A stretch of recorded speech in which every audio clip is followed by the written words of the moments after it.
Sebuah footage data intelijen yang dibuka oleh Mossad sangat mengagetkan banyak kalangan.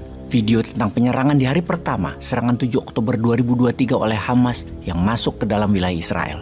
Video itu dengan jelas mendapatkan gambar dan suara yang menunjukkan adanya instruksi-instruksi menggunakan bahasa asing. Sahabat, bayangkan kalau kita sedang menyaksikan pertandingan sepak bola dari layar kaca dari TV Anda di rumah, maka suara komentator bola mendominasi suara di layar kaca, ditambah teriakan keseruan penonton. Kalau sahabat ada di pinggir lapangan yang merupakan bagian dari tim sepak bola tersebut, maka suaranya berbeda.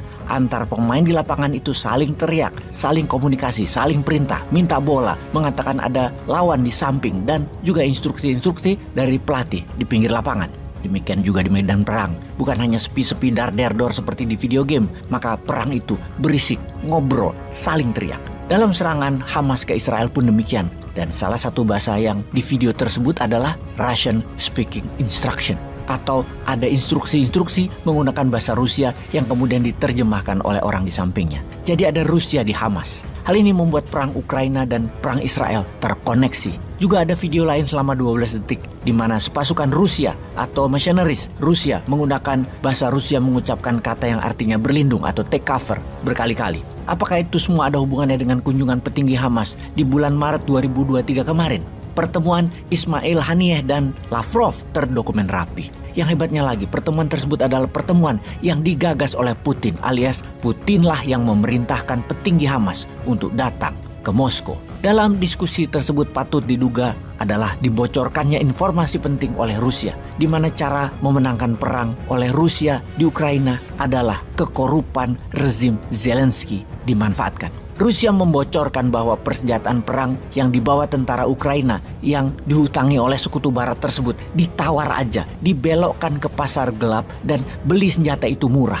Dan inilah yang menjawab salah satu pertanyaan mengapa barang-barang Amerika ada di tangan Hamas dengan nomor seri barang tersebut yang dikirim ke Ukraina. Yang berikutnya adalah mengapa Hamas bisa memproduksi amunisi sendiri dalam waktu sangat cepat, bisa menciptakan granat tangan, ranjau, roket anti-tank, RPG yang semua itu merupakan ilmunya tentara Rusia. Berikutnya adalah pola sama yang dilakukan oleh Rusia demi keuntungan Rusia adalah kalau ada perang di luar Ukraina yang memerlukan Amerika atau sekutu barat, maka fokus Amerika dan sekutu barat di Ukraina berkurang. Inilah yang Rusia lakukan dalam 2 tahun terakhir di Frankafrik atau negara-negara yang dijajah Prancis. 4 kali dikudeta pemimpin bonekanya sehingga Prancis fokusnya ke wilayahnya.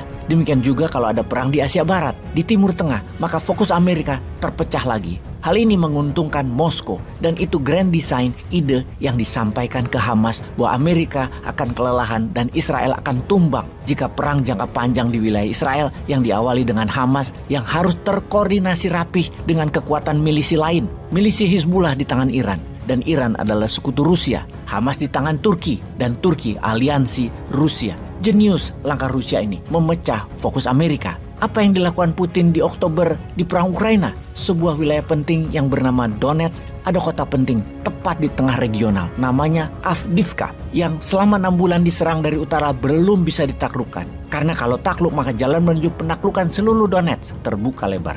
Wilayah Donbas yang ditarget Rusia tinggal Donetsk ini yang belum takluk. Maka Rusia di bulan Oktober melakukan serangan masif terukur di wilayah Avdiivka ini dari berbagai arah yang menunjukkan kemajuan sangat berarti serangan Rusia di sana. Rusia menggunakan Hamas dari mata Amerika yang diorkestra rapih strateginya. Semua itu untuk kepentingan Rusia tentunya. Sementara Iran, kita tahu Iran sekarang aktif sangat serius masuk ke Israel. Banyak yang meragukan langkah Iran ini 6 bulan yang lalu. Namun sekarang bukan hanya menggunakan proksi. Namun Iran, seperti halnya Amerika yang masuk membantu Israel bukan hanya senjata, tapi 2.000 tentara sudah di lahan Palestina. Demikian juga Iran telah mengirimkan pasukan Garda Revolusi ke Damaskus. Iran menggunakan Suriah untuk langkah pertama sebelum ke Lebanon. Sebuah video dari tentara Israel yang menembakkan roket mengebom bandara Damaskus dengan operasi militer menggunakan pesawat jet tempurnya. Tepat sebelum 2 pesawat milik Iran mendarat sehingga putar balik tidak jadi mendarat di bandara tersebut.